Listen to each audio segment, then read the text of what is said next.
World Kashmir forum کے secretary اور سابق اٹارنی جنرل انور منصور خان نے کہا ہے کہ مقبوضہ کشمیر پر بھارت کا غاصبانہ قبضہ کسی صورت برداشت نہیں کیا جائے گا۔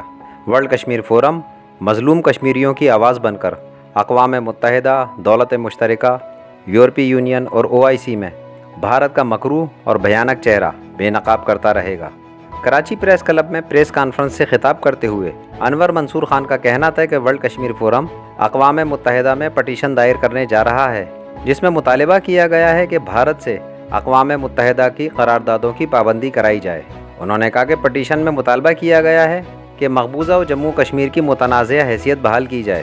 اس موقع پر جسارت سے خصوصی گفتگو کرتے ہوئے ورلڈ کشمیر فورم کے چیئرمین حاجی رفیق پردیسی اور کابینہ کے رکن رفیق سلیمان نے کہا کہ ہم اپنے کشمیری بھائیوں کو تنہا نہیں چھوڑیں گے اور دنیا بھر میں ان کا مقدمہ لڑتے رہیں گے۔ یہ مودی کی ٹیم کام کر رہی ہے، وہ تو انسانوں کو تو مار ہی رہی ہے، انسانیت کو ختم کر دے گی۔ اللہ نہ کرے ایسا نہ ہو۔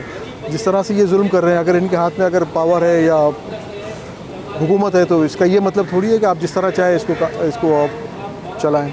خاص کر کے آپ دیکھیں کہ اس کی قرارداد باقاعدہ 1948 میں بھی منظور ہوئی ہے، اس کے بعد 1951 میں دوبارہ قرارداد منظور ہوئی یونائٹڈ نیشن کے ساتھ۔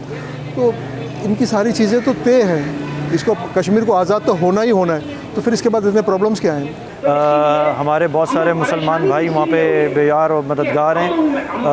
ریپ کیا جا رہا ہے، قتل کیا جا رہا ہے، سٹیزن کو وہاں سے اٹھا کے ایسی جگہوں پہ لے جایا جا رہا ہے جہاں پہ ان کو پتہ نہیں ہے، اور بہت زیادہ انتہا سے زیادہ ظلم ہو رہا ہے۔ اور اس وقت میں سمجھتا ہوں کہ دنیا کی سب سے بڑی جیل جو ہے نا، سب سے بڑی جیل وہ کشمیر بنا ہوا ہے، جو انڈیا نے بنائی ہوئی ہے۔ اور ہم چاہتے ہیں کہ اس دنیا کو ہم بتائیں اس کا اصلی چہرہ کیا ہے۔ ہم چاہتے ہیں کہ ہم ابھی ایک پٹیشن انشاءاللہ تعالیٰ دائر کرنے والے ہیں آفیشیلی طور پہ، اور وہ ہم جنیوا تک لے کر کے جائیں گے، اور اس بات کو ہم کاغذوں کی حد تک بھی رکھیں گے، اور انشاءاللہ تعالیٰ اپنی پوری صلاحیتوں کے ساتھ اس کو ہم کشمیر آزاد کروانے کی کوشش کریں گے۔ پریس کانفرنس میں فورم کے رکن قمر محمد دلشاد اور شیخ راشد عالم بھی موجود تھے۔ کیمرہ مین رضوان علی کے ساتھ حریرہ احمد، جسارت نیوز، کراچی۔